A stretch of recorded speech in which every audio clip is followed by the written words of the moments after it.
Hapo waliingiwa na hofu pasipokuwapo hofu, maana Mungu ameitawanya mifupa yake aliyekuhusuru. Umewatia aibu, kwa sababu Mungu amewadharau. Laiti wokovu wa Israeli utoke katika Sayuni. Mungu awarudishapo wafungwa na watu wake. Yakobo atashangilia, Israeli atafurahi. Amen. Tuombe.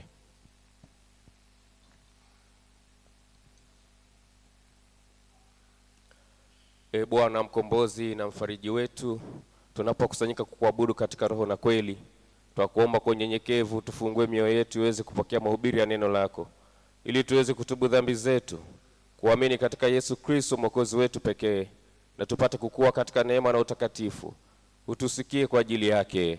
Amen. Bwana Mungu wetu yupo hapa, yupo pamoja nasi. Tumsujudie, tumche, tumsikie jinsi anavyotufundisha katika neno lake. Pende Bwana Mungu kwa moyo wako wote na kwa roho yako yote na kwa akili zako zote na kwa nguvu zako zote, na mpende jirani yako kama nafsi yako. Msaada wetu ni katika jina la Bwana.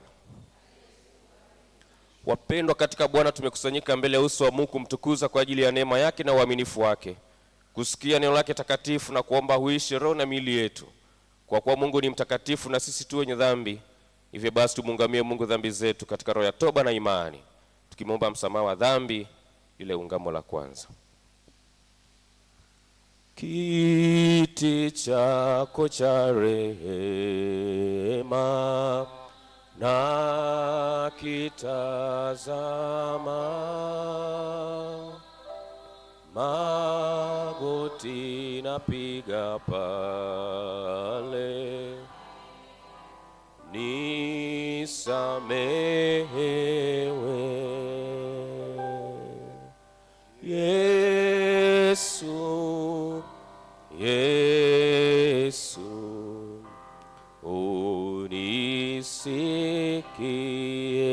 unisikie, unapozuru wengine,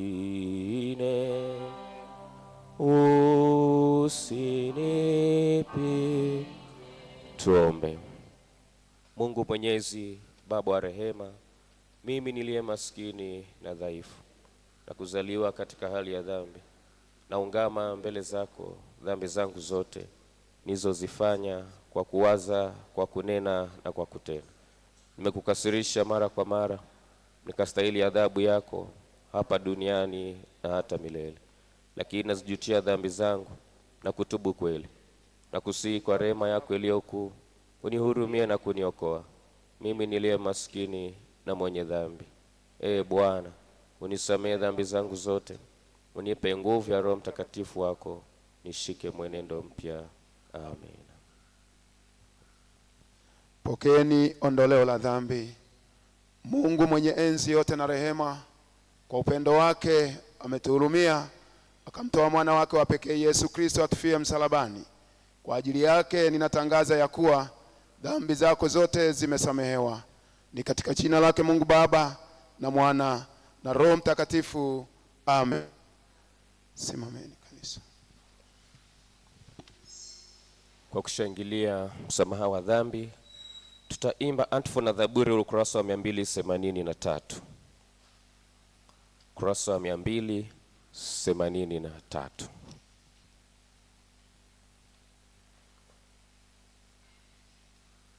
Tazama, Bwana mtawala amekuja.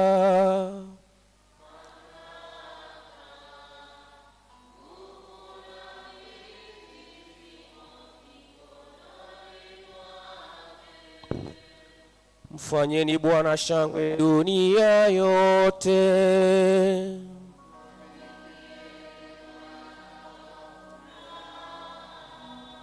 Njoni mbele zake kwa kuimba.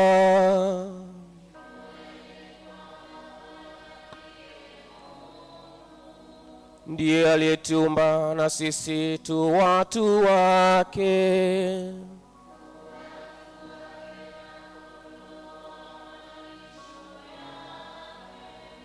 Ingieni malangoni mwake kwa kushukuru.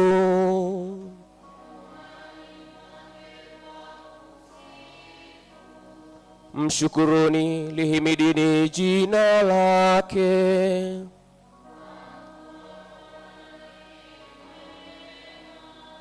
Rehema zake ni za milele.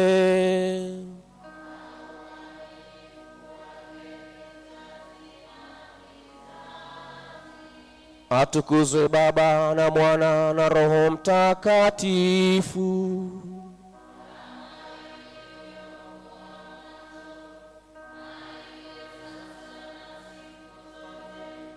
Hata milele na milele. Amen. Tazama, Bwana mtawala amekuja, mamlaka, nguvu na milki zimo mkononi mwake. Tumwombe Bwana katika amani.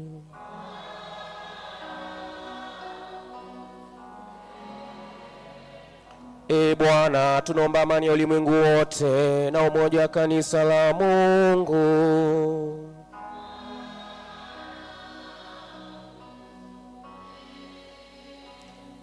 Bwana, tunaombea wote wanaingia nyumbani mwako, wanaokuabudu na kukusifu.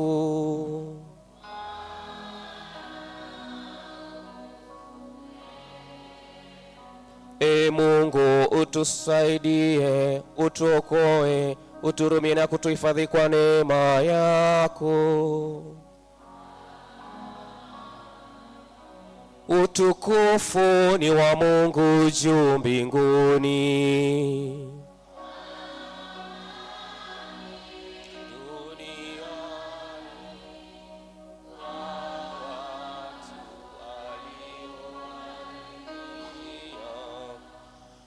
Mungu atukuzwe pekee, shukrani zitolewe,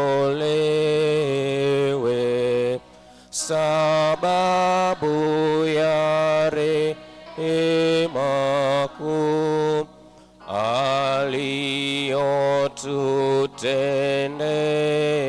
aliyotutendea. Mungu atupenda sana, sababu ametupa kutengemana vema. Bwana akae nanyi.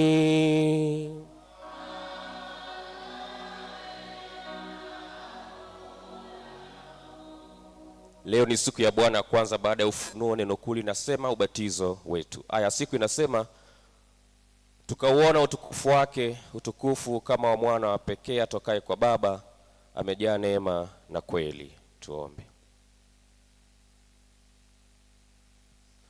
Bwana, tunakusihi uzifikishe kwa Baba kwa wema wako wa mbinguni haja za watu wako wa kuombao, ili wajue wapasayo kutenda na kupewa nguvu ya kuyatimiza wayajuayo, kwa Yesu Kristo mwana wako na Bwana wetu. Amen.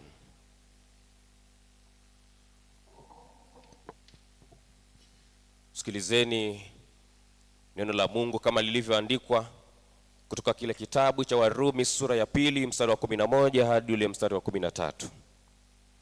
Sikilizeni neno la Mungu la siku ya Bwana leo kama lilivyoandikwa kutoka kitabu cha Warumi sura ya 2 mstari wa 11 hadi ule mstari wa 13. Karibu. Tasoma kwa msaada wa Mungu.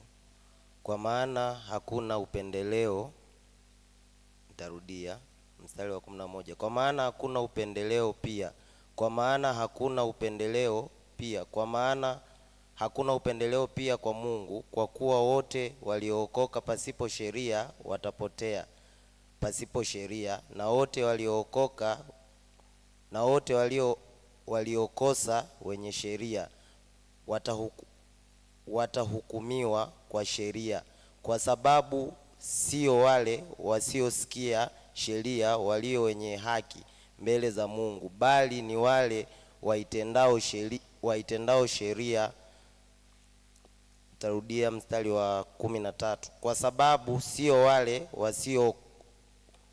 wasiosikia sheria walio wenye haki mbele za Mungu, bali ni wale waitendao sheria watakaohesabiwa haki. Na hili ndilo neno la Mungu. Tumshukuru Mungu. Sikilizeni tena neno la Mungu kama lilivyoandikwa kutoka kile kitabu cha Luka mtakatifu sura ya 20 mstari wa kwanza hadi ule mstari wa 8. Luka mtakatifu sura ya 20 mstari wa kwanza hadi ule mstari wa 8. Luka mtakatifu sura ya 20 mstari wa kwanza hadi ule mstari wa 8. Karibu msomaji.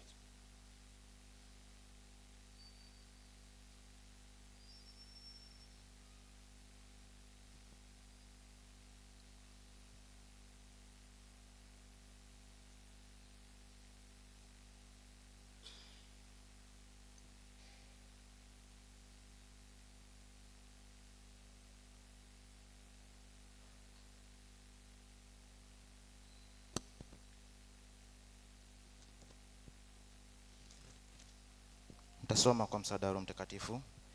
Ikawa siku moja alipokuwa akiwafundisha watu hekaluni na kuhubiri habari njema, wakuu wa makuhani na waandishi pamoja na wazee walitokea ghafla, wakamwambia wakisema, tuambie, unatenda mambo hayo kwa mamlaka gani? Na tena aliyekupa mamlaka hii? Akajibu akawaambia, nami nitawauliza ninyi neno moja, niwaambieni. Ubatizo wa Yohana, je, ulitoka mbinguni au kwa mwanadamu? Wakahojiana wao kwa wao wakisema, kama tukisema ulitoka mbinguni, atasema basi mbona hukumwamini?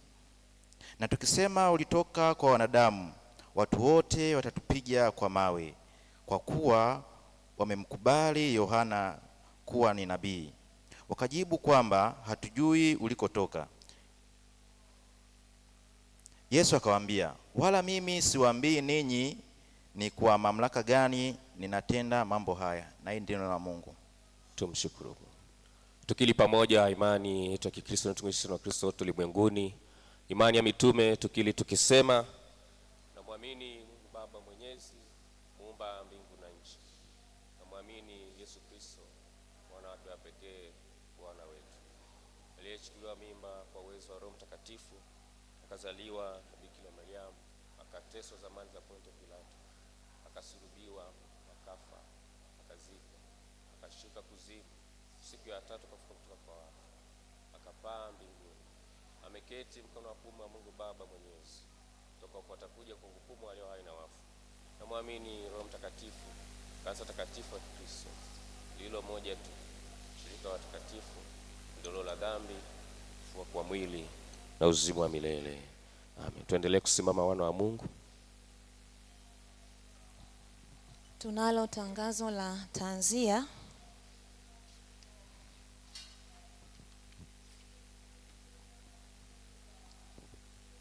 Mkristo mwenzetu Godwin Moshi wa Jumuiya ya Upendo amefiwa na mtoto wake anaitwa Gianni huko Moshi, na mazishi yalifanyika huko Moshi. Hivyo tutaimba wimbo namba 152 ubetu wa kwanza, na kisha tutafanya sala kwa ajili ya familia hii. 152 ubetu wa kwanza. Mahali paraha. Mahali paraha ya moyo wapi, akukingia mabaya nani? Dunia haina makimbilio, nisiposhindwa na makosa yangu, sipo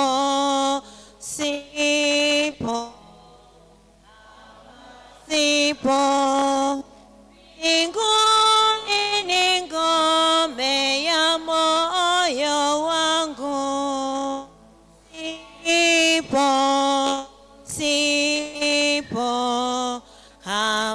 sipo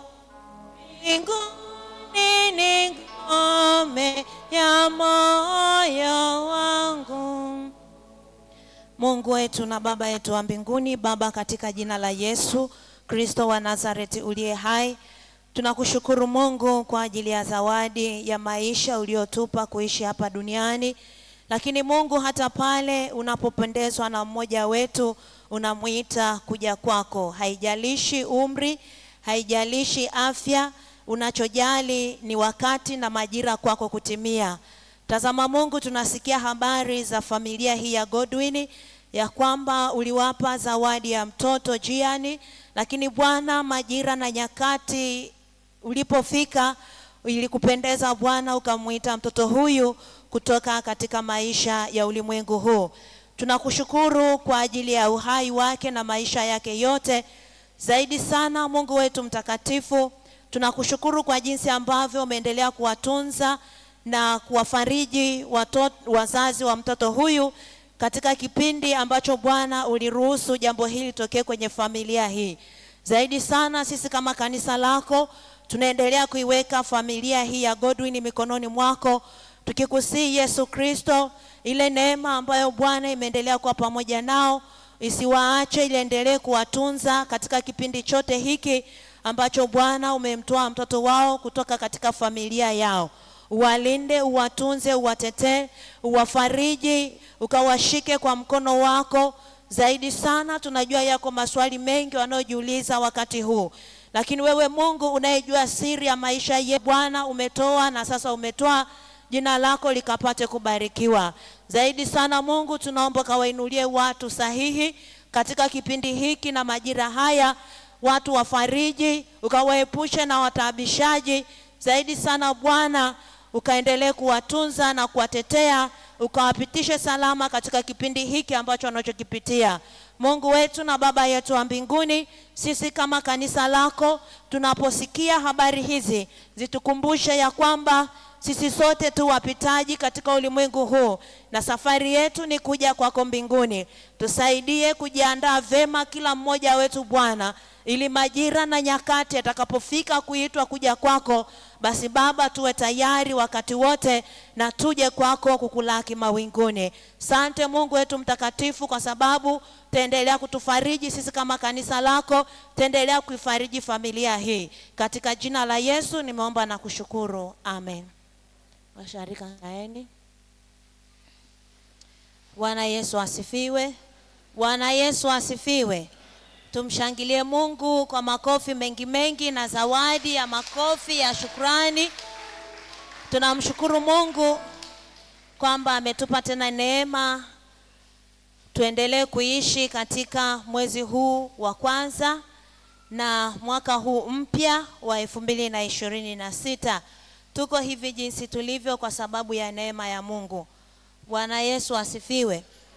Karibuni tuendelee kumwabudu Mungu wetu katika ibada hii na tumwabudu katika roho na kweli. Niwakumbushe matoleo tulionayo siku hii ya leo. Toleo letu la kwanza ni shukrani kama kawaida. Wale ambao tumejiandaa kumshukuru Mungu kwa shukrani mbalimbali, basi tujiandae, kiwemo fungu la 10, malimbuko, shukrani za siri, nadhiri, shukrani ya pekee. Lakini pia kwa wale ambao mmezaliwa mwezi wa kwanza mwaka wowote, basi mtapata nafasi ya kupita hapa mbele kwa ajili ya kupokea baraka. Na toleo letu la pili ni bahasha zetu zote, ahadi pamoja na jengo. Kwa hiyo hakikisha umepata bahasha yako. Wale ambao hamjajaza fomu ndio ambao hamtakuwa na bahasha, lakini kama ulijaza fomu, basi bahasha yako iko kwenye boksi. Lakini pia kama ukumbuki namba yako, ulipigiwa simu, nenda pale nje kwenye notes board, utasoma jumuiya, lakini pia utaona jina na namba yako ya bahasha. Kwa hiyo hakikisha unatumia bahasha yako. Kuna changamoto, usinyamaze, muone mzee wa kanisa, waone watumishi wa humu ndani tuweze kukusaidia, usikae bila bahasha. Na toleo letu la tatu ni toleo la elimu ya Kikristo, kawaida na vijana usharika. Elimu ya Kikristo, kawaida na vijana usharika, na toleo hili huwa lina sapoti huduma ya kufundisha watoto wetu na vijana wetu elimu ya Kikristo mashuleni. Kwa hiyo karibu sana ujiandae kwa ajili ya sadaka za siku hii ya leo. Tunapojiandaa na shukrani zetu na sadaka zetu, tutaimba wimbo namba 167. Wimbo namba 167. Kama hujapata bahasha, hakikisha unapata bahasha yako. Namba 167 ni sikukuu siku ile. Ni siku yako, unajia mbili tena, Yesu ndiye njia yako. Sikukuu ya kuosha dhambi zangu kuu, ukesha na kuomba tu, ananiongoza miguu. Sikukuu ya kuosha dhambi zangu kuu, Naziri yangu ya mbele nitaiweka daima, hata ije siku ile ya kuona na salama.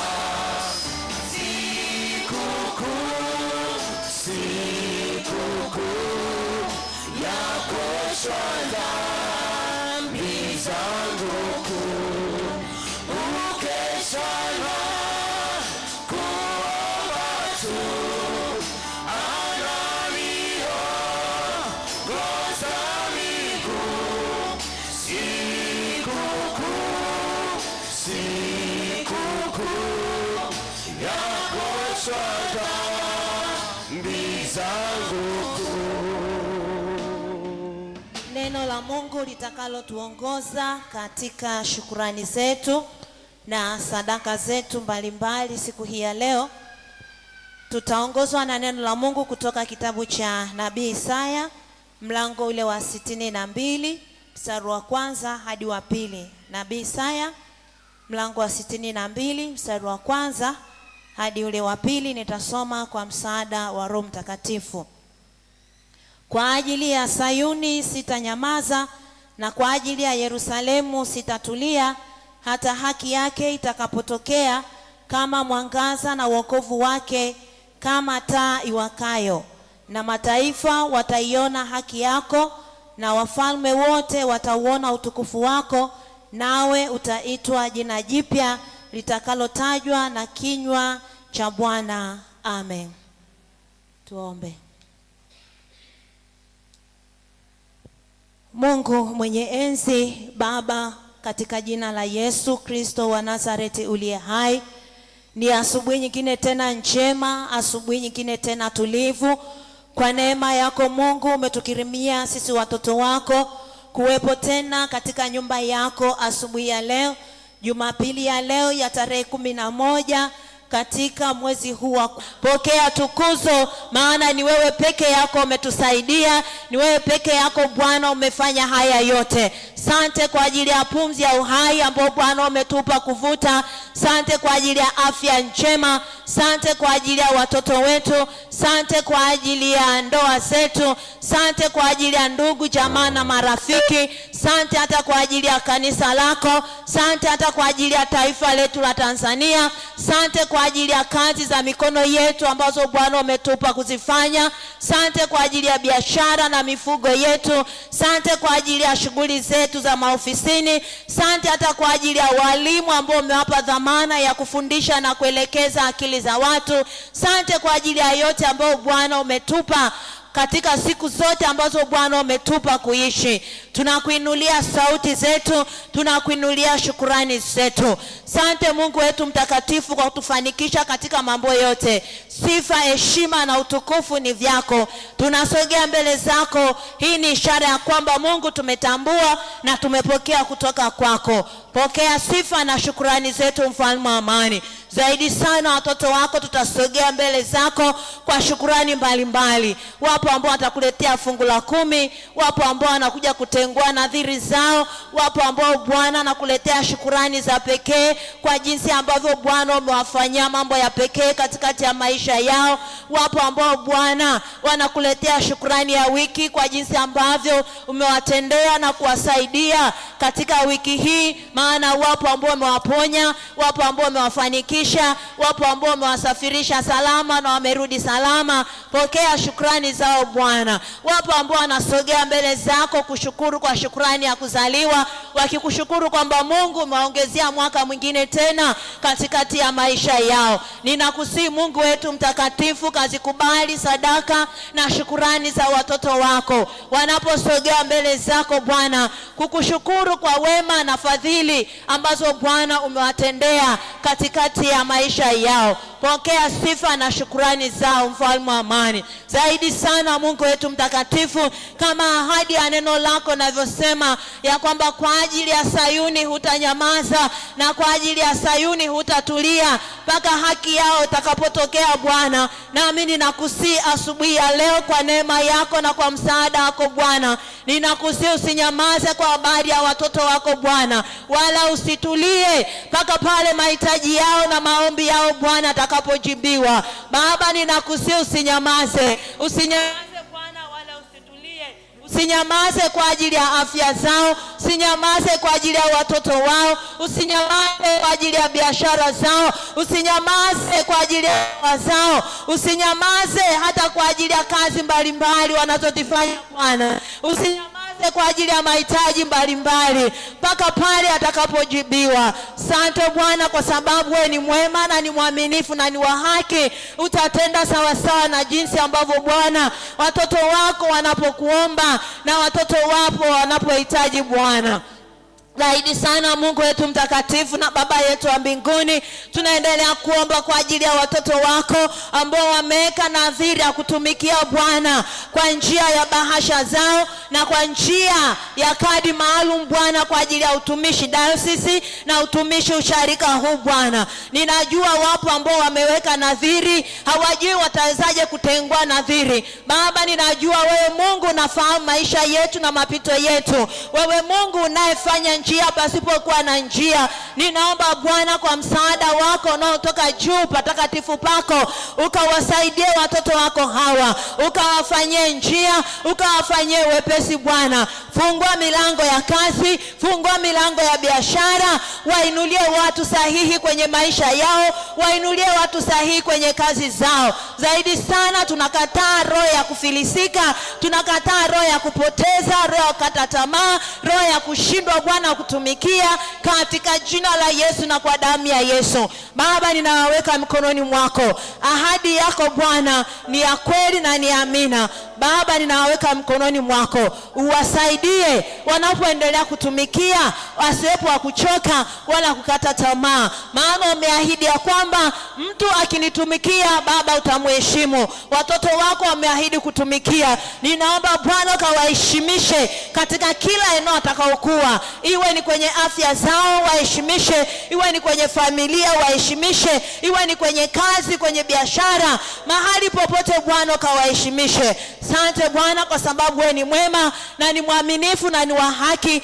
na utatenda sawa sawa na jinsi tulivyokuomba. Pokea sifa na heshima, ni katika jina la Yesu nimeomba na kushukuru. Amen.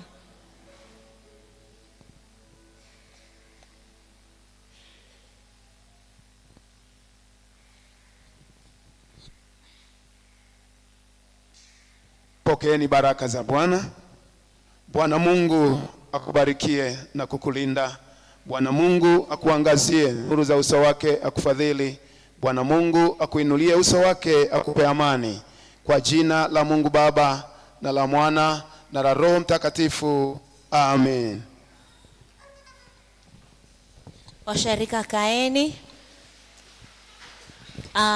Sasa niwakaribishe wale ambao tumejiandaa kwa ajili ya shukurani ya fungu la 10 pamoja na malimbuko. Karibu hapo mbele muweze kupokea baraka, fungu la 10 pamoja na malimbuko. Praise. Sijui utendalo, sijui ufanyalo,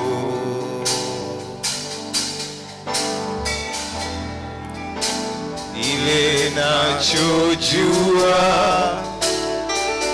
ukiamrisha vinakamilika, utendavyo sijui utendavyo, ufanyavyo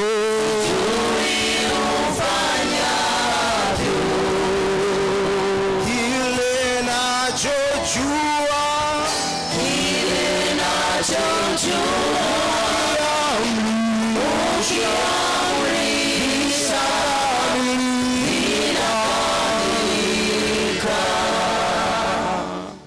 Pokeeni baraka za Bwana. Bwana Mungu akubarikie na kukulinda. Bwana Mungu akuangazie na akufadhili. Bwana Mungu akuinulie uso wake, akupe amani yake. Ni katika jina lake Mungu Baba na Mwana na Roho Mtakatifu. Amen. Enendeni kwa amani ya Bwana mkamshukuru Mungu. ukiamrisha vinakamilika, sijui ufanyavyo, sijui utendavyo,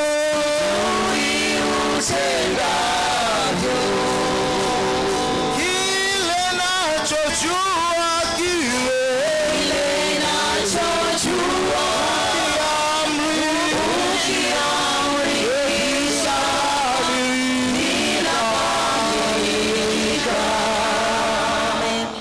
Niwakaribishe wale ambao mna shukurani ya pekee pamoja na nadhiri. Shukurani ya pekee pamoja na nadhiri, karibuni mahali hapa muweze kupokea baraka. ukiamrisha vinakamilika, sijui ufanyavyo, sijui utendavyo,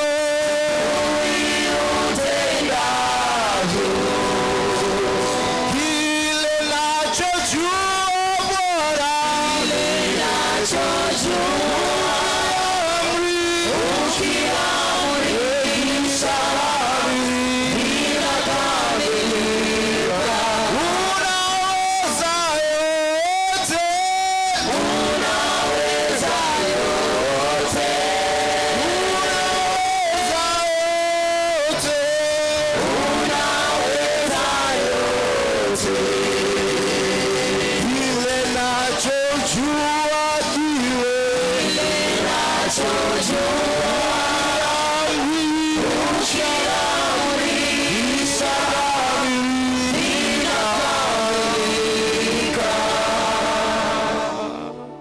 Pokeeni baraka za Bwana. Bwana Mungu akubarikie na kukulinda. Bwana Mungu akuangazie nuru za uso wake, akufadhili. Bwana Mungu akuinulie uso wake, akupe amani. Kwa jina la Mungu Baba na la Mwana na la Roho Mtakatifu. Amen. Enendeni kwa amani ya Bwana mkamshukuru Mungu. ukiamrisha vinakamilika, unaweza yote, unaweza yote, unaweza yote, unaweza yote, kile nachojua,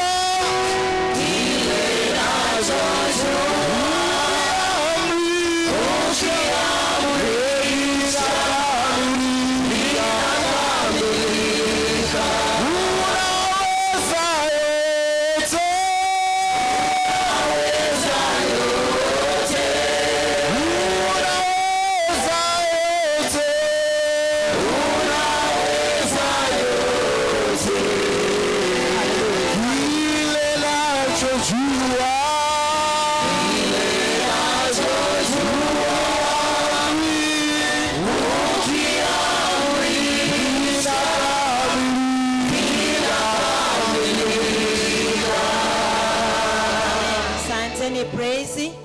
Niwakaribishe wale ambao mna birthday mwezi huu wa kwanza, mwaka wowote, tarehe yoyote, mwezi wa kwanza. Karibuni wazaliwa wa mwezi wa kwanza. Happy birthday to you. Happy birthday to you. Happy birthday, happy birthday, happy birthday to you. Happy birthday, Happy birthday to you.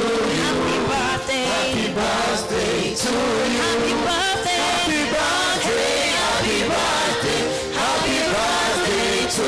happy birthday, Happy birthday to you. happy birthday, Happy birthday to you. happy birthday, Happy birthday, happy birthday, happy birthday to you. happy birthday, Happy birthday to you. happy birthday, Happy birthday to you. happy birthday, Happy birthday, happy birthday, happy birthday to you. Pokeeni baraka za Bwana. Bwana Mungu akubariki, akulinde. Bwana Mungu akuangazie nuru za uso wake, akufadhili. Bwana Mungu akuinulie uso wake, akupe amani. Kwa jina la Mungu Baba na la Mwana na la Roho Mtakatifu. Amen. Amen. Nendeni kwa amani ya Bwana mkamshukuru Mungu. Amen. Basi wakati wanashukuru Mungu hapa, naomba tupige makofi na vigelegele kwa ajili yao. Mungu awabariki na nyendo. happy Basi karibuni kwa wale ambao mnamshukuru Mungu kwa shukrani wiki kwamba Mungu amewatendea katikati ya wiki hii. Karibuni kwa ajili ya shukrani ya wiki. na kutumaini Yesu, naamini neno lako, unaponena mara moja, vinakamilika. Na kutumaini Yesu, Na kutumaini Yesu. naponena mara moja, Naamini neno lako. naponena Bwana, Ujaponena moja,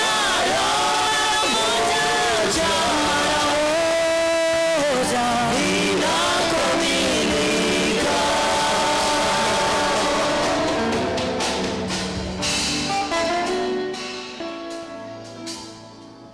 Pokeeni baraka za Bwana.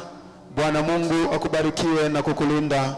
Bwana Mungu akuangazie nuru za uso wake, akufadhili. Bwana Mungu akuinulie uso wake, akupe amani. Kwa jina la Mungu Baba na la Mwana na la Roho Mtakatifu. Amen. Enendeni kwa amani ya Bwana mkamshukuru Mungu. na kutumaini Yesu, Na kutumaini Yesu. naamini neno lako, Naamini neno lako. unaponena Bwana, Ujaponena moja,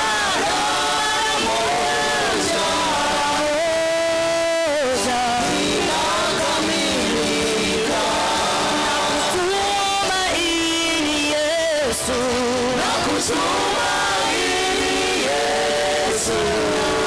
neno lako Bwana, Naamini neno lako.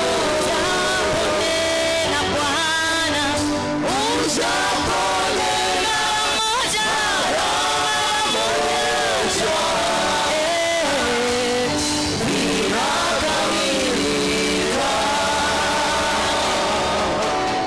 Amen. Asanteni praise. Mungu awabariki sana utumishi wenu. Hebu tumpe Mungu makofi au tu.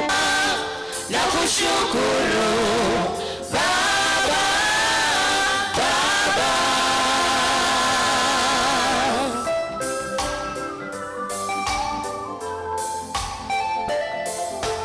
Baba, na kushukuru Baba,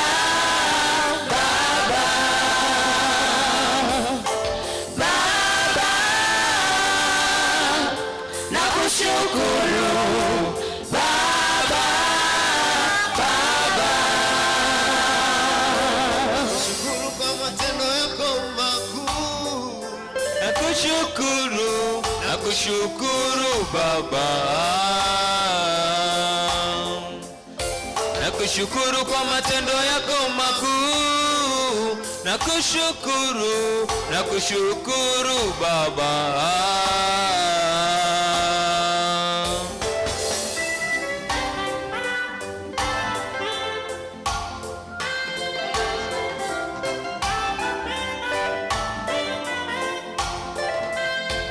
Yale yote uliyotenda, hata kwa yale ambayo bado haujatenda, nakushukuru kwa yale yote uliyotenda, hata kwa yale ambayo bado haujatenda, nakushukuru Baba. Nakushukuru Baba, Baba, Baba, nakushukuru Baba, Baba.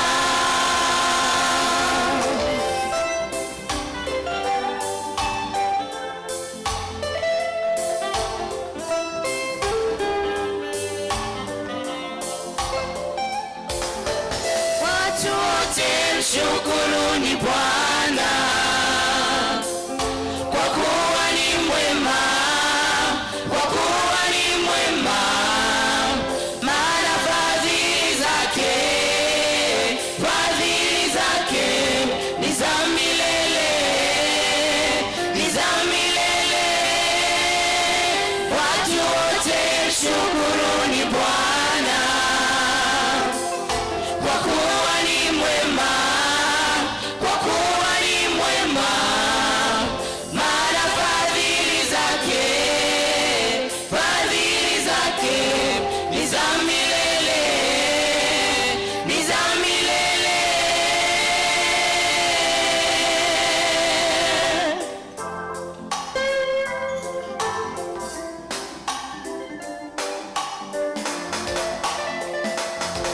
Yatupasa tumshukuru Bwana wakati wote, tumshukuru Bwana. Yatupasa tumshukuru Bwana wakati wote, tumshukuru Bwana. Yatupasa tumshukuru Bwana wakati wote, tumshukuru Bwana. Maana pasipo yeye tusingekuwa hapa, maana pasipo yeye tusingekuwa tulivyo, maana pasipo yeye tusingekuwa hapa, maana pasipo yeye tusingekuwa tulivyo. Katuwezesha, katuwezesha, katuwezesha, katuwezesha, katuwezesha, katuwezesha, katuwezesha, katuwezesha, katuwezesha, katuwezesha, katuwezesha, tumshukuru Bwana.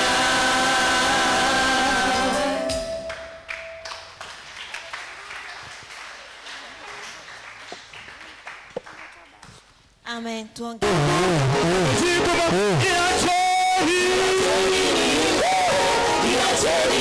Yesu mwana wa Mungu amejibu maombi yako. Yesu mwana wa Mungu amejibu maombi yako.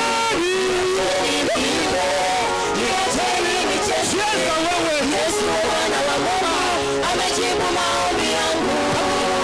Hebu cheza kidogo. Ukiwa kwa hiyo. Cheza hapo. Cheza namna hiyo.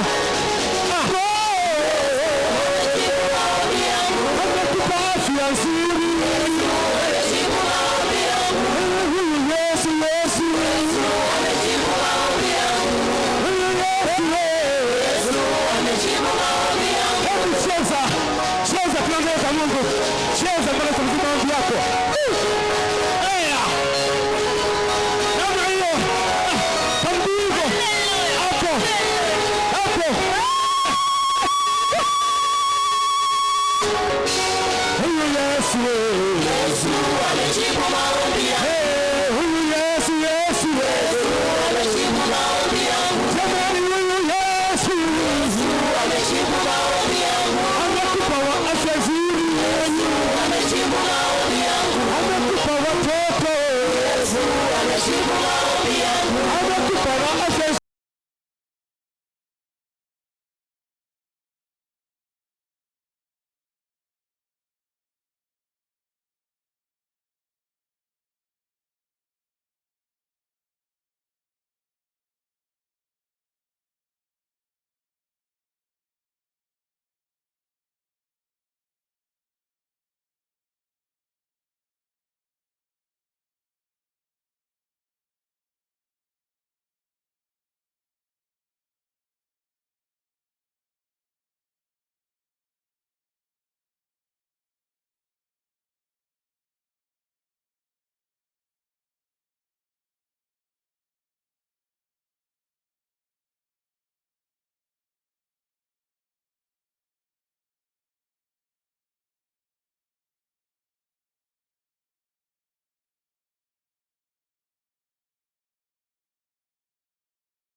Yesu amejibu maombi yangu.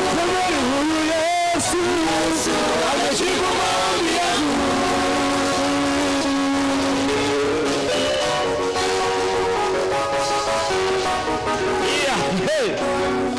Yes. Bwana Yesu asifiwe. Bwana asifiwe. Bwana asifiwe wazazi. Amen. Niombe kitu kimoja asubuhi ya leo.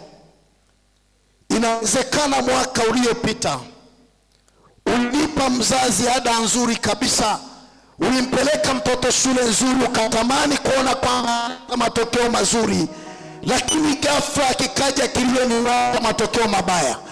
Niombe usikatie tamaa ya mwaka uliopita. Mwaka huu mtoto wako anaenda kufanya vitu vya tofauti katika maisha yake. Katika mihula miwili ya mwezi mwaka huu haitakuwa ya kawaida. Ndio maana wanasoma hata waliokuwa na umri wanaendelea kusoma shule, kwa sababu kuna kitu wanakitafuta kwenye maisha yao. Lakini jambo la pili, uendelee kusugua magoti kwa ajili ya huyu mtoto. Inawezekana familia inapita kwenye mahali fulani, lakini huyu mtoto wewe ukajua ni nani.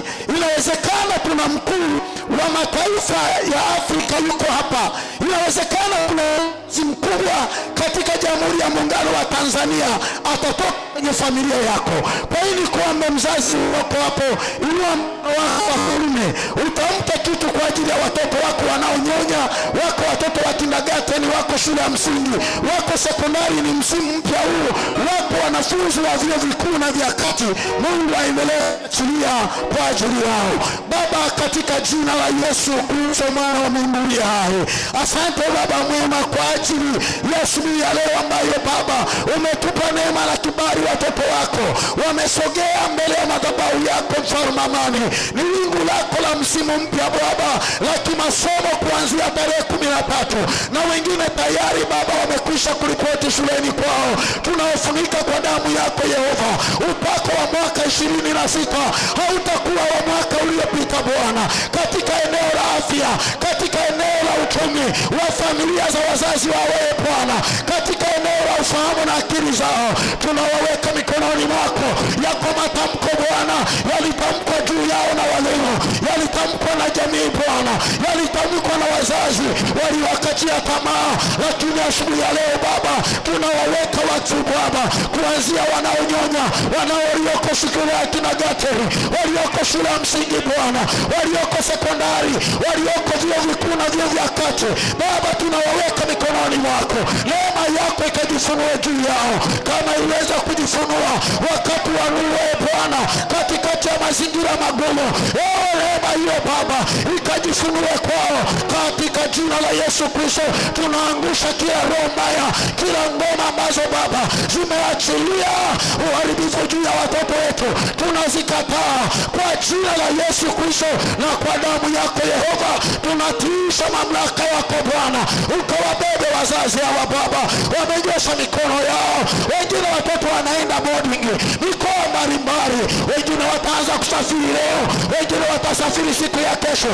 Baba tunawatiisha ulinzi wako juu yao katika vyombo Bwana, kwenye madarasa yao mapya, kwenye mabweni yao mapya Bwana, katikati ya anga la shule Bwana, na ardhi ya shule wanakosoma, tunawapatanisha Baba katika jina la Yesu Kristo. Amani yako Yesu Kristo iende pamoja na watoto wa Mfalme Amani katika muhula wa mwaka huu 26, muhula wa kwanza na wa pili. Yehova wakaone ushindi.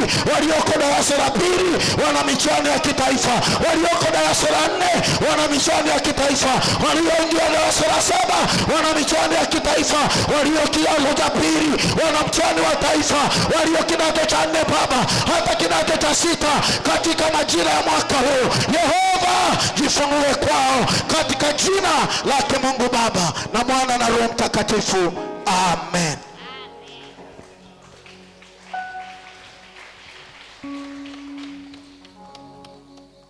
Watoto, pokeeni baraka za Bwana. Bwana Mungu akubarikie na kukulinda. Bwana Mungu akuangazie nuru za uso wake akufadhili. Bwana Mungu akuinulie uso wake, yeye akupe amani yake.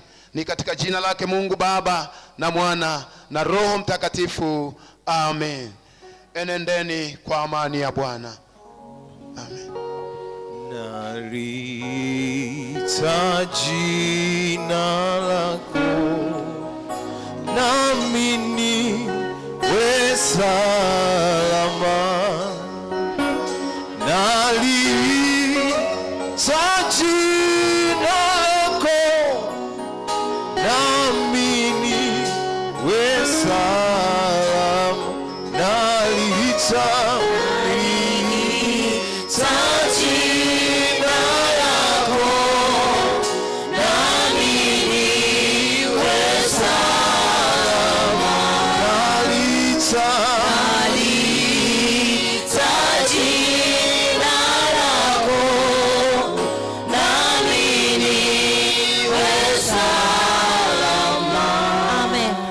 Bariki praise.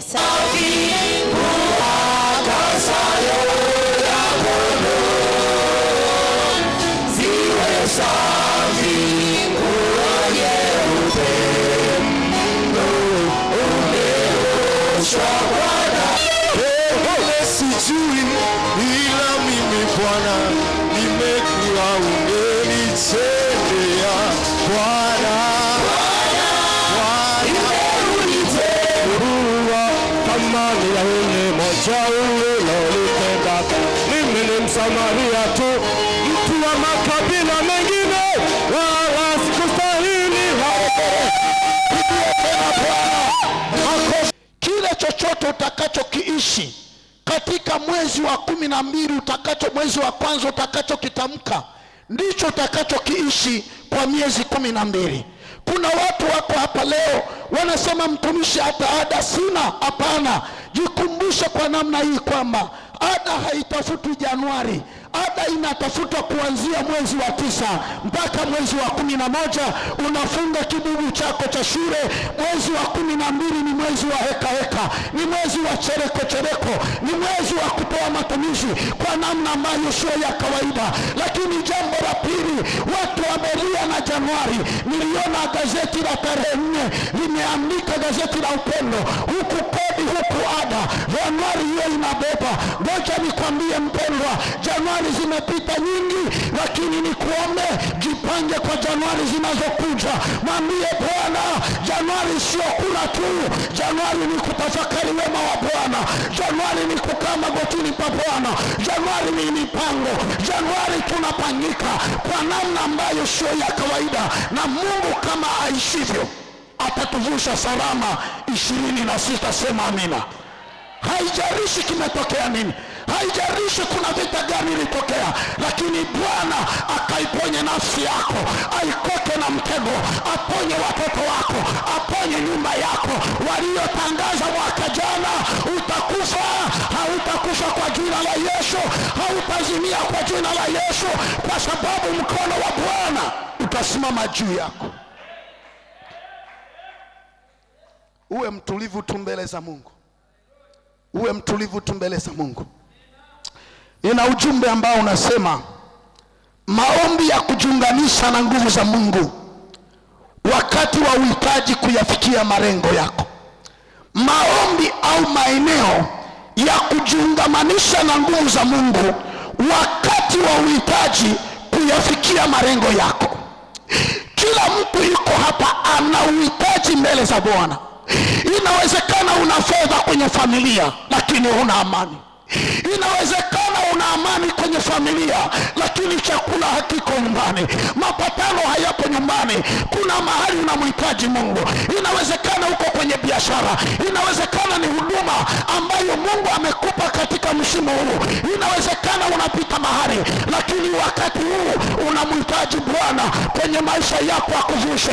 Wanadamu hawatakuvusha, rafiki hawatakuvusha, wapendwa wako hawatakuvusha, vitu vya ulimwengu havitakuvusha, lakini liko neno la msalaba ambalo likikaa ndani yako utavuka katika jina la Yesu. Adui haogopi nafasi uliyokuwa nayo.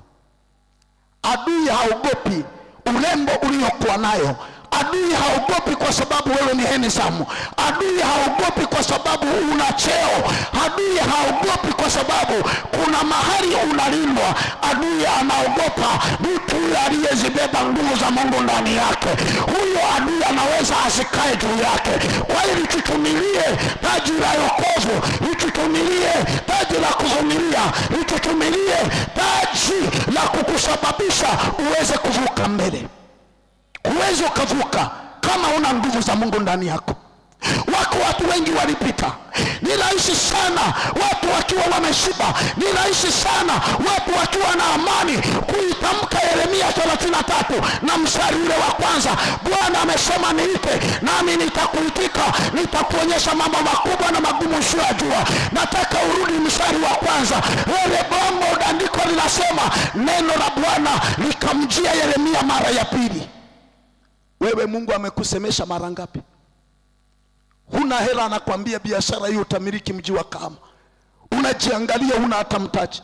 Anakuambia mtoto wako ataenda kusoma, lakini ndani yako naona kwamba hakuna ada mbele yako. Sikiliza nikwambie, wakati Yeremia akiwa katika ule uwanda, alikuwa nabii anaweza kutabiri, alikuwa nabii anaomba, alikuwa anatamkia watu wanafanikiwa, lakini ghafla akajikuta yuko kwenye uwanda wa walinzi, amefungwa zile kamba. Ngoja nikwambie, Yesu hakuwa mbali, alikuwa naye kwenye zile kamba. Ndiyo maana akamwambia niite katikati ya hiyo njia nitakuonekania, niite kwenye hiyo ofisi nitakuonekania. Mwaka huu kama Mungu aishivyo, Bwana atakuonekania katikati ya mambo yaliyofungwa juu yako. Sema amina. Kitabu cha Wafalme wa kwanza sura ya 19 na mstari ule wa kwanza mpaka wa 7. Wafalme wa kwanza sura ya 19 mstari wa kwanza mpaka ule wa 7. Neno ambalo tumepewa kutembea nalo katika msimu huu wa mwaka 26. Neno la Mungu linasema, basi Ahabu akamwambia Yezebeli habari za mambo aliyoyafanya Eliya, jinsi alivyowaua manabii wote wa upanga Ndipo Yezebeli akampelekea Eliya ujumbe usema, miungu wanifanyie hivyo na kuzidi nisipokufanya roho yako kesho panapo wakati huu kama roho ya mojawapo wa hao. Naye alipoona hayo, aliondoka akaenda ahifadhi roho yake. Akafika Beersheba mji wa Yuda, akamwacha mtumishi wake huko. Lakini yeye mwenyewe akaendelea katika jangwa mwendo wa siku moja. Akaenda akaketi chini ya mretemu, akajiombea roho afe. Akasema, yatosha sasa, Bwana, uniondoe roho yangu, kuwa mimi si mwema kuliko baba zangu. Mstari wa 5, naye akajinyosha akalala chini ya mretemu, na tazama, malaika akamgusa akamwambia, inuka ule. Akatazama, kumbe pana mkate umeokwa juu ya makaa na gudulia la maji. Kichwani pake akala akanywa, akajinyosha tena. Mstari wa 7, malaika wa Bwana akamwendea mara ya pili, akamgusa akasema, inuka ule, maana safari hii ni kubwa mno kwako. Inuka ule, maana safari hii ni kubwa kwako. Nisikilize mtu wa Mungu asubuhi ya leo. Tunamwona mtu anaitwa Eliya. Eliya ametokea wapi mpaka anafika mahali Eliya anatamani kufa, anatamani maisha yake yaondoke, unatamani usingeolewa kwenye hiyo nyumba, unatamani usingezaa watoto, unatamani usingekuwa kwenye hiyo taasisi. Lakini nataka nikwambie asubuhi ya leo, kabla hujakata tamaa, kabla hujaahirisha huo mpango, mkumbuke Mungu alikokutoa, kumbuka Mungu alikoanzisha safari yako, kumbuka Bwana wa majeshi alikoshikilia watoto wako. Kama mwaka jana alikuvusha, hata mwaka huu atakuvusha. Kama mwaka uliopita atakusaidia na kileo, na mwaka huu anaweza kukusaidia. Bwana Yesu asifiwe. Eliya ametoka kuua manabii 450. Manabii 450 katika kilimo kisiwa cha Bishodi. Amewaua si kwa kuwafunga na kamba. Bwana aliachilia mkono wake akaangamiza wale manabii kwa upanga ulio katika mkono wake. Lakini jambo la pili, Eliya ametoka kwa ajili ya kuomba mvua inyeshe baada ya miaka 5. Kama unanisikiliza kule nyuma, punga mkono. Kama unanisikiliza punga mkono. Amen. Bwana Yesu asifiwe.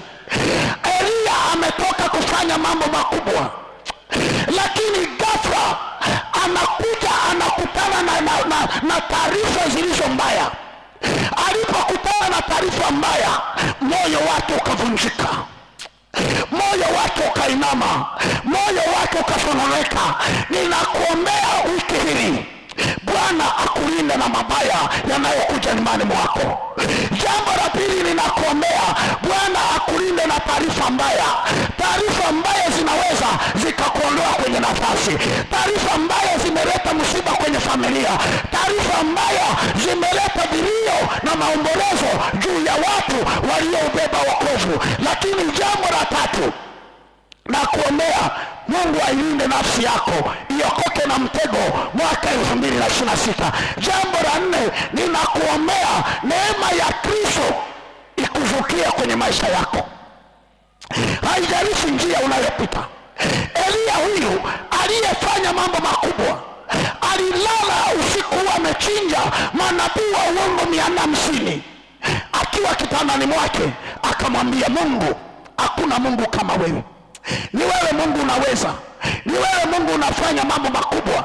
Lakini ghafla asubuhi yake, mstari wa 1 anasema Yezebeli aliyekuwa mchawi akaleta taarifa kwa Eliya. Umejipangaje kuzipokea taarifa zinazokuja kwenye maisha yako, zilizobeba nia ya kuvunja moyo wako, zilizobeba nia ya kukuondoa kwenye reli, zilizobeba nia ya kukuondoa kwenye hiyo njia? Umejipangaje kuzibeba hizo taarifa? Biblia inasema huyo mjumbe akaja kwa Eliya akamwambia Eliya, sikiliza, Yezebeli ametamka ya kwamba kesho majira kama haya moyoni mwako. Elia aliposikia habari zile, ule upako wa jana ulipotea, ule upako wa mvua ulipotea, ule upako Bwana aliyompatia chakula ukapotea. Ninakuombea asubuhi ya leo usipoteze mwelekeo kwa sababu ya taarifa mbaya. Yuko Mungu wa msalaba. Hata kama utakiri, hata kama umekataliwa, hata kama unasukwa, tulia magotini kwa Bwana. Haleluya! Kuna watu wanasema ngoja tuone nafasi aliyoikalia kama atafika. Na kuambia tutafika kwa jina la Yesu. Tutafika kwa jina la Yesu mpendwa. Ngoja tuone hiyo nyumba aliyokwenda kuikalia kama atavuka. Utavuka kwa jina la Yesu, na watoto watazaliwa, na chakula kitakuwepo, na mahali pa kulala patakuwepo. Wale waliosema hawatajenga mwaka huu, kama Mungu aishivyo, uhamie kwenye kiwanja chako, uhamie kwenye ndoto zako, uhamie kwenye mipango yako katika jina la Yesu aliye hai. Elia anaanza kukimbia, anakimbia ajiepushe na habari za Yezebeli. Ni kweli unawajua wachawi, ni kweli unawajua waliokukandamiza, ni kweli unawajua waliokutesa wana nguvu, lakini yuko mwenye nguvu zaidi, ni Yesu Kristo wa Nazareti aliye hai. Yupo mwenye nguvu zaidi, Yesu atakaye kusaidia kwenye maisha yako. Elia anakimbia. Sikila, kuna wakati umeletewa taarifa za mgonjwa, kuna watu wamekufa, wagonjwa wakainuka wakaendelea. Namna gani unaweza kuzipokea zile taarifa? Elia akakimbia, akaenda akajilaza chini ya mretemu. Sikiliza nikwambie, maombi aliyoyaomba yalikuwa maombi ya kitoto, yalikuwa maombi ya kukata tamaa, yalikuwa maombi ya mtu ambaye anategemea wokovu wa jana.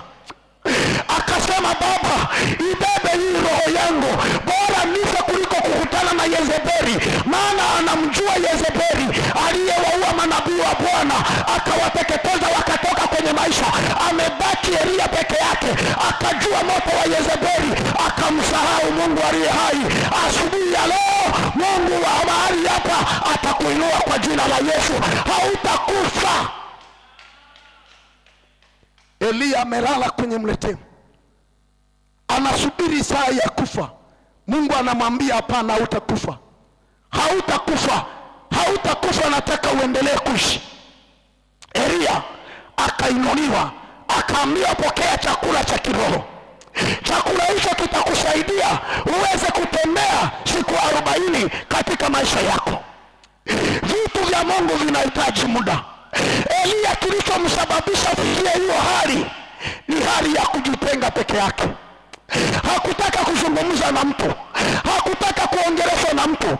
Sikiliza rafiki, nikwambie asubuhi ya leo, unapopita kwenye mambo magumu, tafuta mtu wa kukusaidia, tafuta mtu wa kukuongelesha, tafuta mtu ambaye atakusaidia mawazo, ile energy ya kujiua iondoke, ile energy ya kuachika iondoke, ile energy ya kukimbia iondoke kwenye maisha yako. Elia akawa peke yake. Mungu anamwambia, inuka, ule chakula hiki kikusaidie kwa ajili ya siku 40 ambazo ziko mbele yako.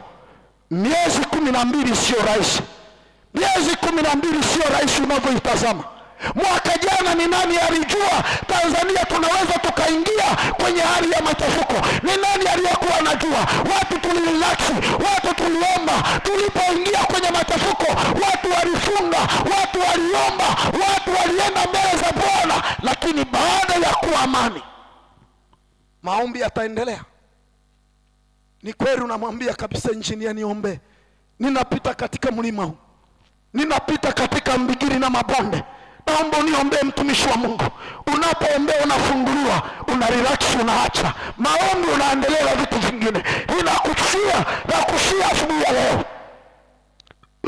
Mungu aachilie kibali ndani yako, aachilie roho ya ujasiri ndani yako ya kutokata tamaa. Usikate tamaa rafiki yangu. Mungu anaachilia, anamwambia Elia, inuka ule, maana safari yako ni kubwa. Maombi ya kujiungamanisha na Mungu na nguvu za Mungu wakati wa uhitaji.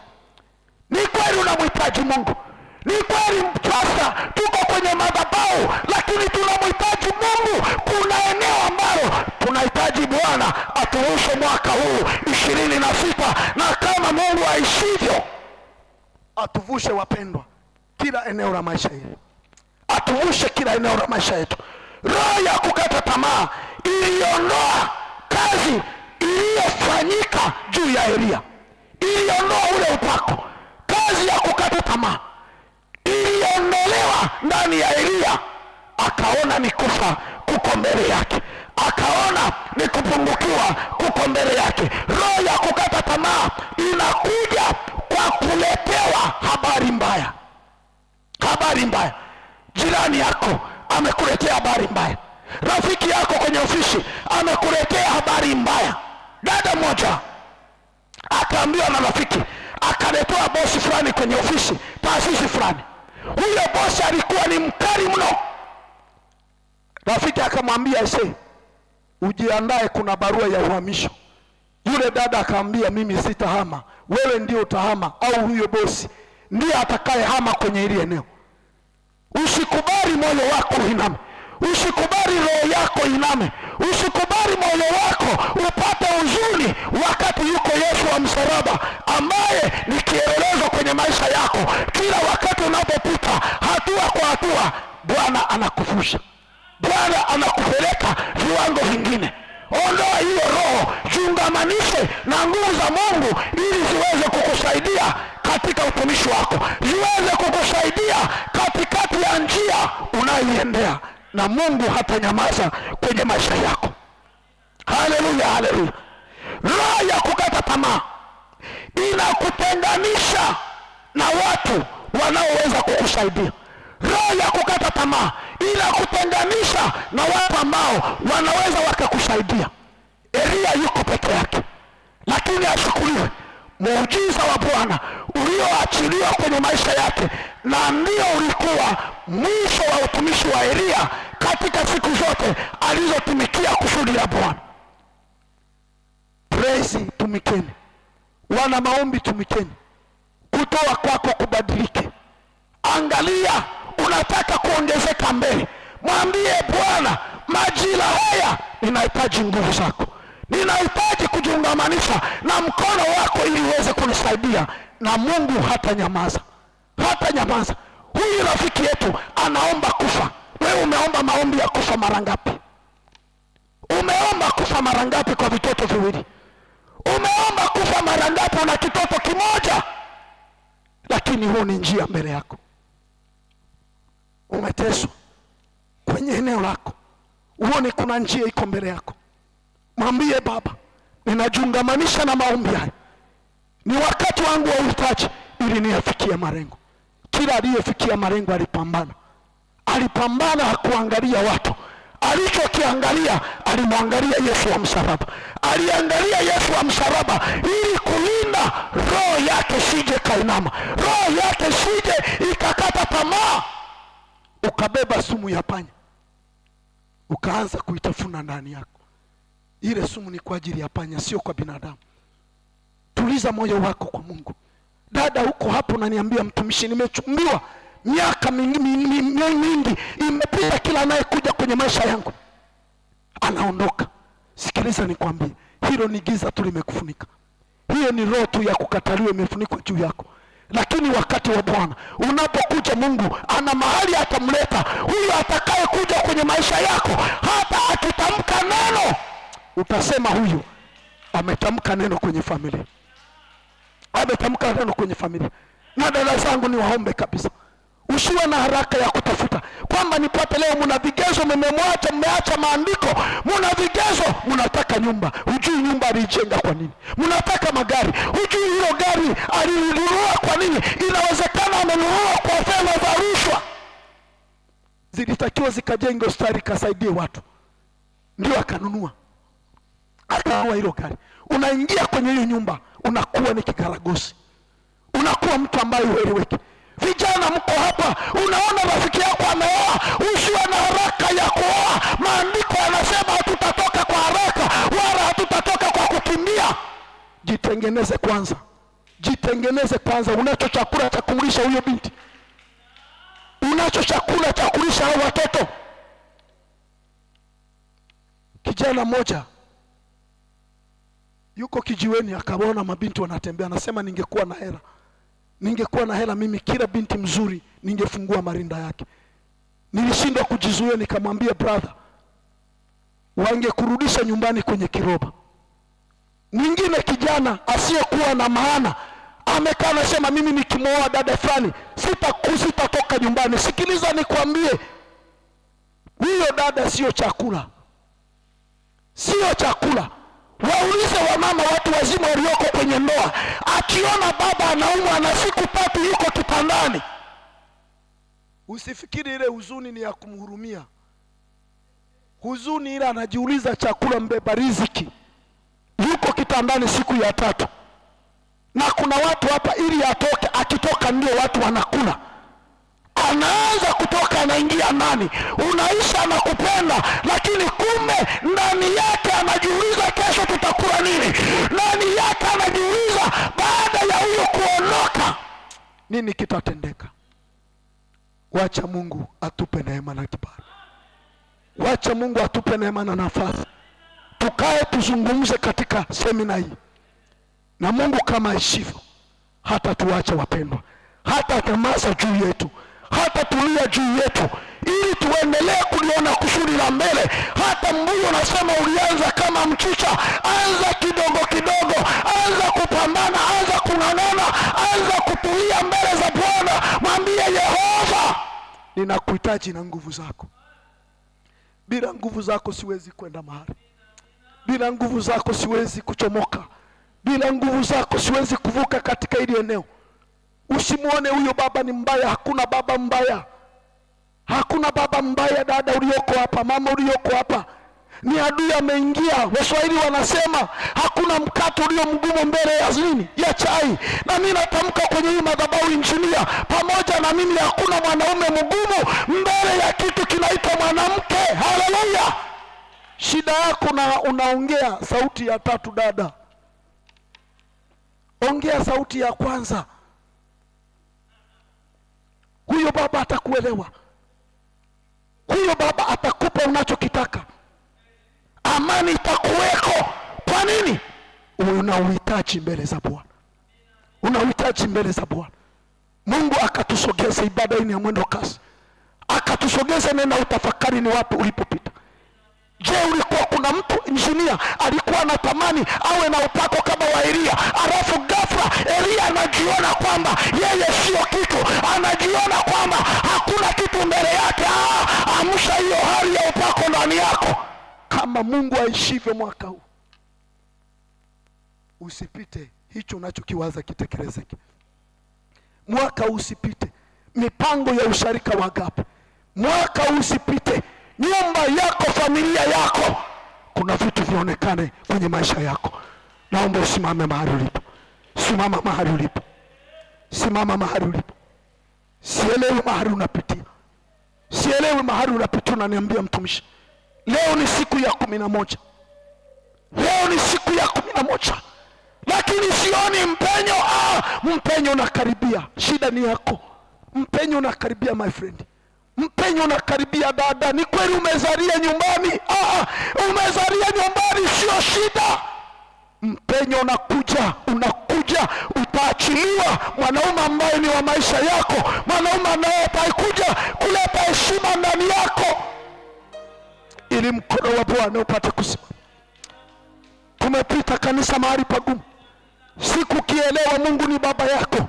Sikukielewa Mungu huyu ni kila kitu kwenye maisha yako. Hautalia tena, hautahuzunika tena, hautaomboleza tena. Utalichuchumilia hilo taji.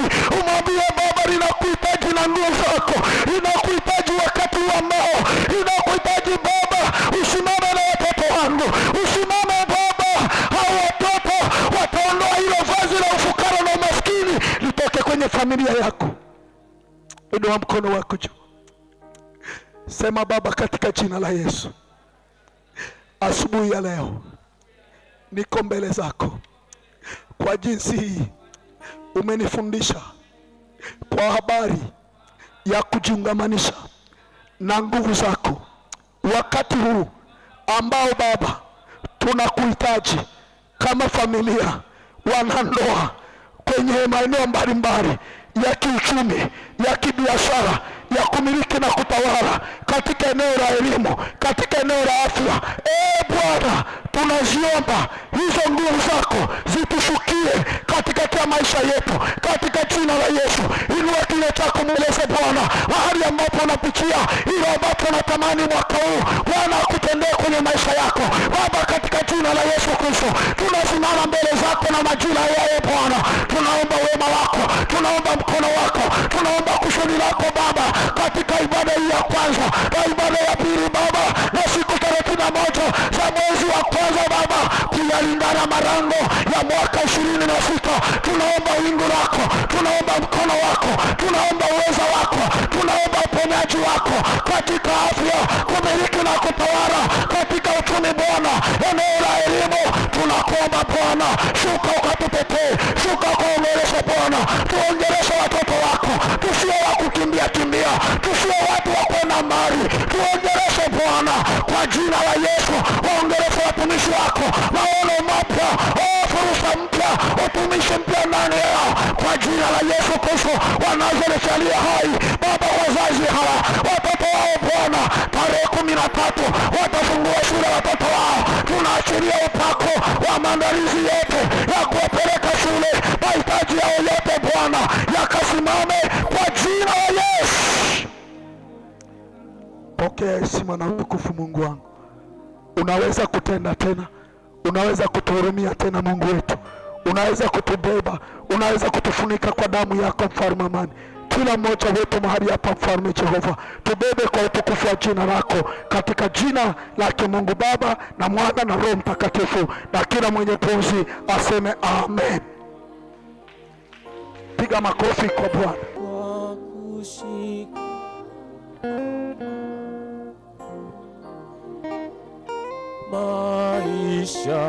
Maishani nako. Ongeza makofi kwa Bwana wetu Yesu Kristo. Asante Bwana Yesu. Tunakushukuru mtumishi wa Mungu kwa kutulisha neno la Mungu. Mungu akubariki sana. Amen. Tumebaki na toleo moja hili sasa tutatoa sasa. Toleo hili elimu ya Kikristo na kawaida usharika. Elimu ya Kikristo na kawaida usharika. Karibishe kwa vijana kwa ajili ya wimbo, na mtatutangulia kutoa toleo hili wakati mnaimba sisi sote.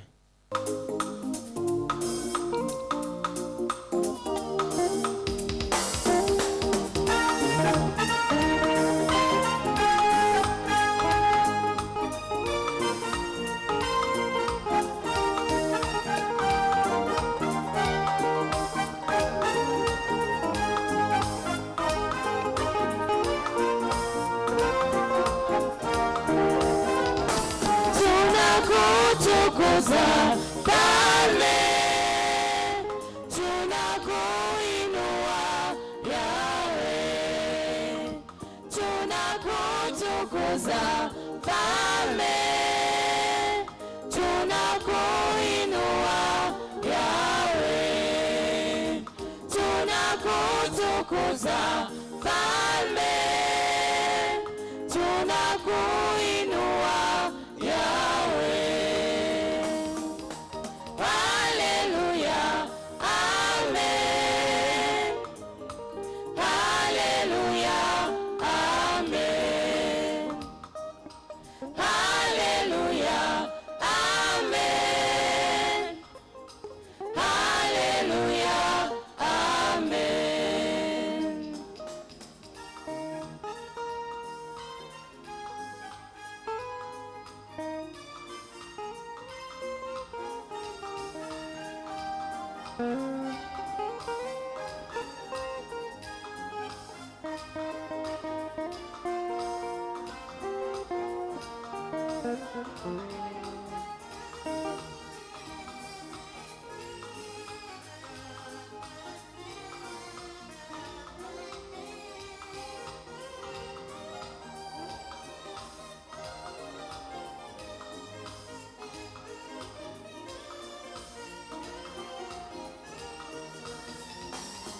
tunalihimidi jina lako, wewe ni mfalme.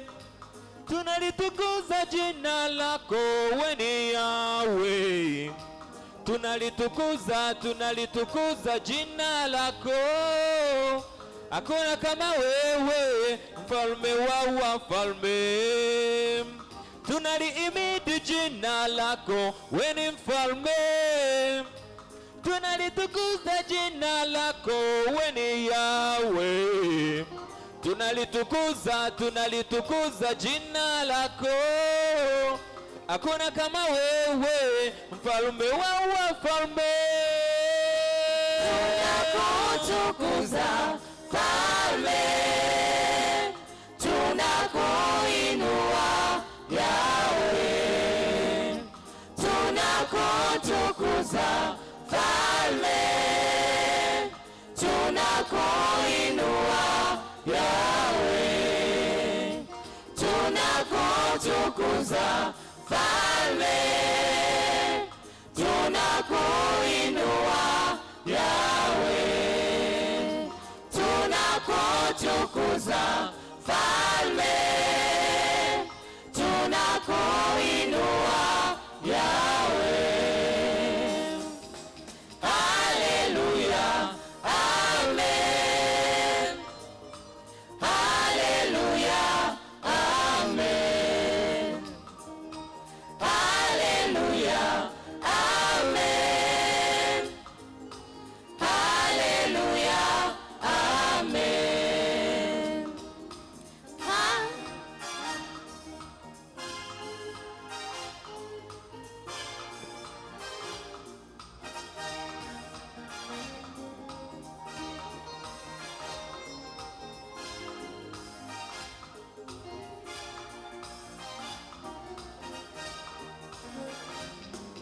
Wewe ni Mungu unastahili sifa. Wewe ni Baba, jina lako limetukuka. Umefanya mambo yaliyo makubwa mengi. Umefanya mambo yaliyo makubwa mengi. Uliwavusha wana wa Israeli kwenye bahari ya Shamu. Wewe ni Mungu. Ulimokoa Danieli kwenye tundu la simba. Wewe ni Mungu mwenye nguvu. Shadraka, Meshaki na Abednego walilitegemea jina lako. Wewe ni mfalme. Jina lako lina nguvu. Jina lako lina nguvu. Jina lako lina nguvu. Lina nguvu. Tunakutukuza Mfalme, tunakuinua Yahweh. Tunakutukuza Mfalme, tunakuinua Yahweh. Tunakutukuza Mfalme, tunakuinua Yahweh. Haleluya, amen. Haleluya, amen. Haleluya, amen. Haleluya, amen. Haleluya, amen. Haleluya, amen.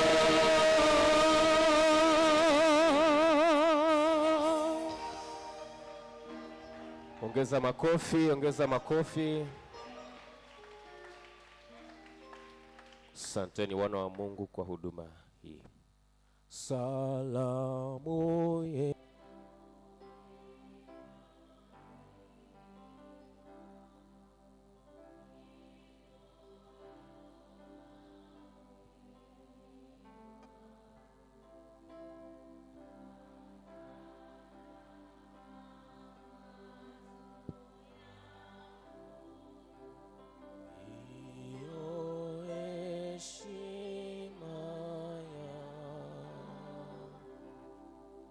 Tuombe.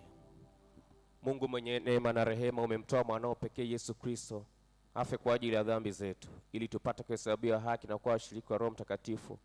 Tunakuomba yapokee matoleo haya tukuletea sasa, na miili na roho zetu viwe dhabihu iliyo haya kupendeza na takatifu machoni pako. Kwa Yesu Kristo mwana wako na Bwana wetu. Amen. Nimrudishieni Bwana nini?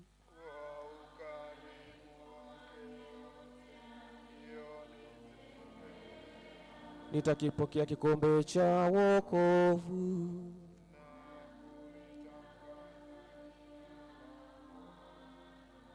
Bwana, hakika mimi ni mtumishi wako.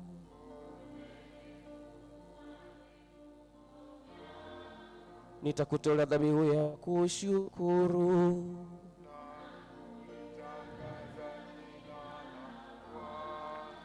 Mwenyezi Mungu Baba wa rehema, umeagiza maombezi afanyike kwa ajili ya wote. Tunakuomba uliongoze kanisa lako takatifu ili dumu na kukua katika umoja na ushuhuda wake ulimwenguni mote. Imani yetu izidi. Tunaombea serikali yetu, ipe neema, itongoze katika mema, nchi iwe na amani, nasi tuishi katika amani na kuwa na mafanikio na kubarikiwa katika kazi zetu, tusipatwe na mabaya. Tunaombea wote wenye shida mbalimbali, ugonjwa na taabu. Mtoto wako mchungaji Linesta Mbalangu, Debora Albert, Josephat Mwanli, Mabala Mboje, Mary Kweka, Jesse Mdeme na Shokigwa Shani, Twatawelu Zabroni, Asanta Luis Mwakibete. Baba, watoto wako hawa ni wadhaifu katika mwili huu. Baba, tunaomba nguvu zako za uponyaji zipite ndani yao. Damu ya Yesu Kristo ingie katika mifupa, damu, nyama, misuli na system zote za mwili, kurekebisha na kuweka imara viungo vyote. Baba, uwaponye watoto wako katika jina la Yesu Kristo wa Nazareth. Ponya mtoto wako huyu Bwana, muimarishe, msimamishe tena Bwana. Asante kwa sababu wewe ni Mungu wetu unayeponya. Baba, tunakushukuru kwa uponyaji huu, ni katika jina la Yesu. Baba, utujalie tufurahie utukufu wa ufalme wako mbinguni pamoja na wote waliofariki katika Bwana. Tujalie hayo Baba, kwa Yesu Kristo mpatanishi wetu. Amen. Baba yetu uliye mbinguni, jina lako litukuzwe, ufalme wako uje, mapenzi yako yatimizwe hapa duniani kama huko mbinguni. Tupe leo riziki yetu, tusamehe makosa yetu kama sisi tunavyowasamehe waliotukosea, usitie majaribuni, lakini utoke kutoka uovu, kwa kuwa ufalme ni wako na nguvu na utukufu na hata milele. Amen.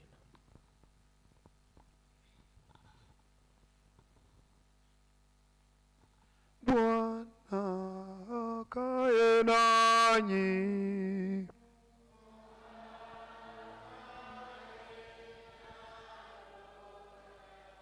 Tumuhimidi Bwana.